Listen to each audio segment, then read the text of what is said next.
Let me tell you a story.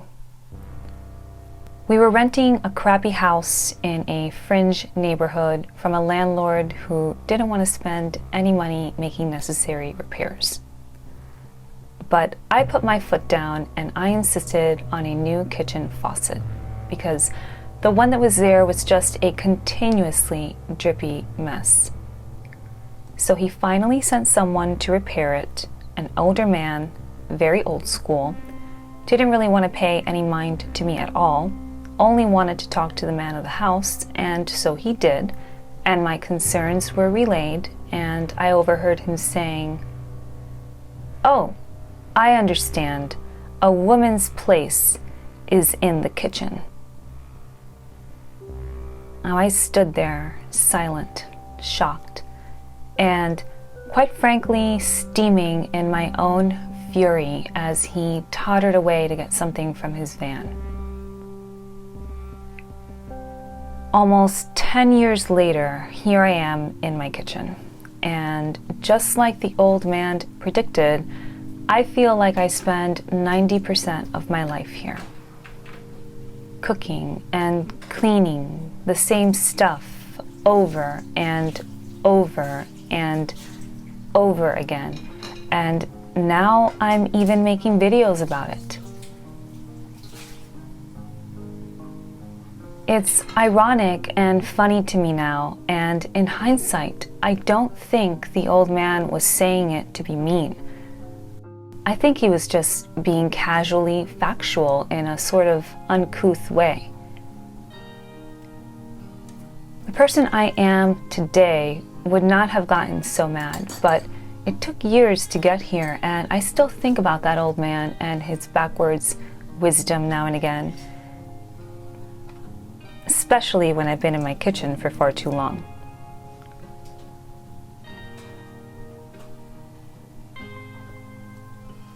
So, waking up to this extremely messy kitchen first thing in the morning is something I really desperately try to avoid. But sometimes this kind of crazy is simply unavoidable. Maybe you're too tired, or maybe you stayed up all night filming product reviews on your stove like I did last night. Or maybe you had a bad day and all you wanted to do was sleep. I've been there more times than I care to count.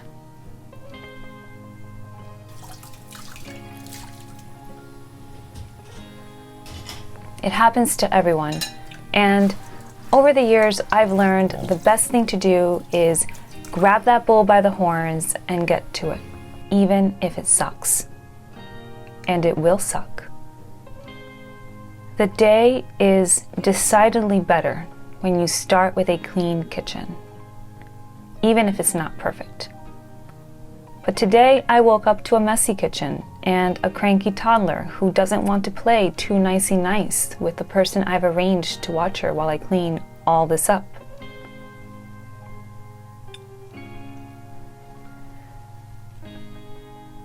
In my situation as a stay-at-home toddler mom, cleaning anything during the day feels like a mix between hostage negotiations and guerrilla warfare, even if I have someone helping to watch the little one. Usually, as soon as I arrange some sort of in-house childcare, she is on to me. And whatever was at hand for her to do becomes completely dead to her when she realizes I've left the room to do something she now considers infinitely more interesting. She'll run up to me and in that beautiful, majestically cute little voice say, "I want to help Mommy." And it breaks my heart because, well, if that were truly possible, oh, the possibilities. But by now, I know at this stage, I want to help Mommy is toddler talk for I want to destroy everything you're even thinking about doing, and then I'll get to your hopes and dreams too.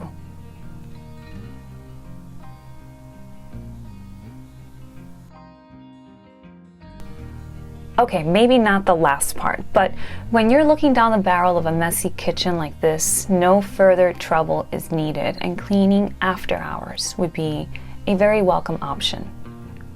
In fact, on most days, you'll catch me tackling a mess like this probably sometime between 1:30 and 3 in the morning. Yes, 3 in the morning.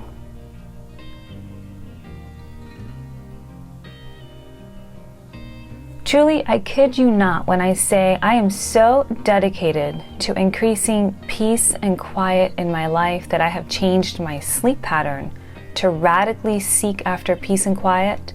And let me tell you, it was worth it. But truth be told, my toddler isn't the only reason I prefer to clean well past what's considered reasonable for most.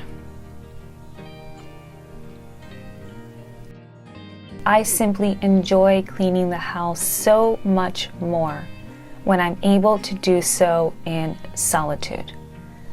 When the house is quiet and I can get lost in my thoughts or an audiobook, things just feel right about that combination.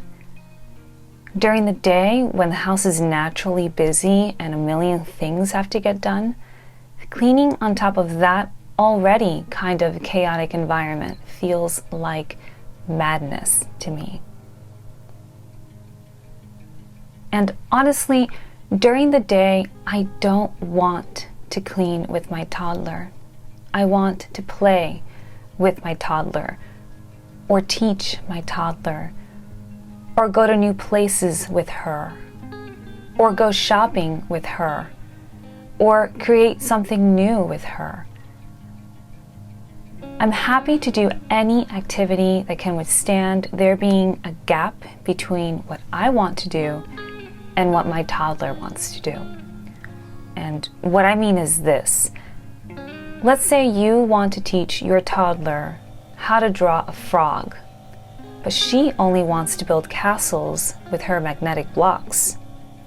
Not a problem, you might say. We can learn to draw frogs later. Let's build that castle.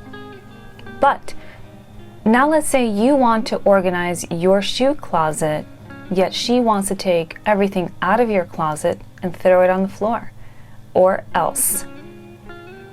Now that there is a fundamental incompatibility, one that cannot easily be overcome without childcare or tantrums, at least in my experience, but that largely depends upon the temperament of your child. With my child, I've learned that 80% of the time it is wiser for me to give up on getting my stuff done while she is up. Sometimes giving up is the better way forward.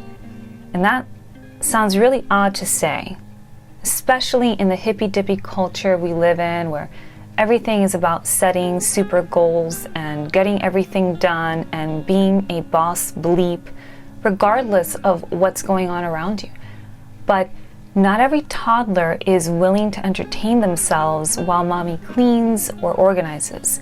And when you're a stay-at-home mom, your productivity is largely tied into your toddler's temperament and their ability to self-entertain. And these vary greatly from child to child and cannot be so easily changed despite what old school authoritarian parents might suggest.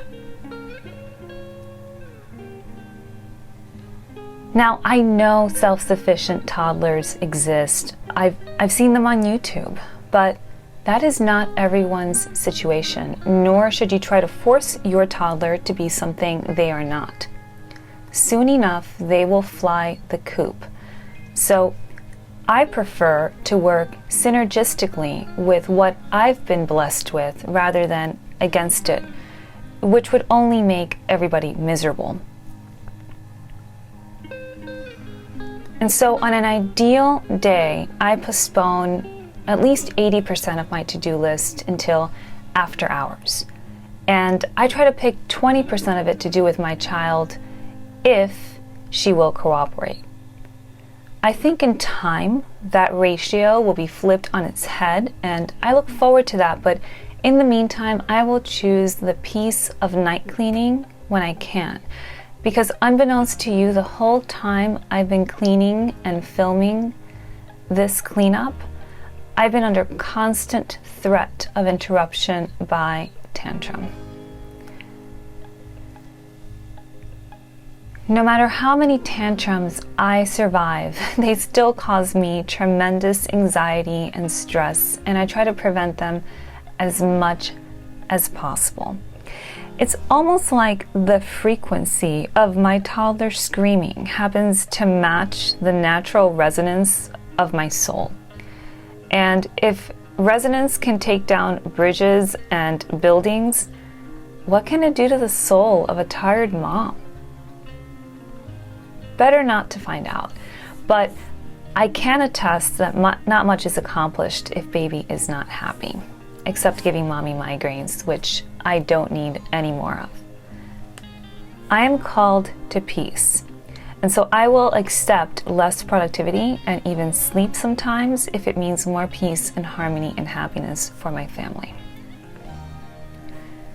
Being able to clean after hours when the house is peaceful and quiet is precious to me. If your body clock allows it and you are able to do so once in a while, I highly recommend it. It's a great way to get alone with yourself while getting something very useful and valuable done for yourself and your family.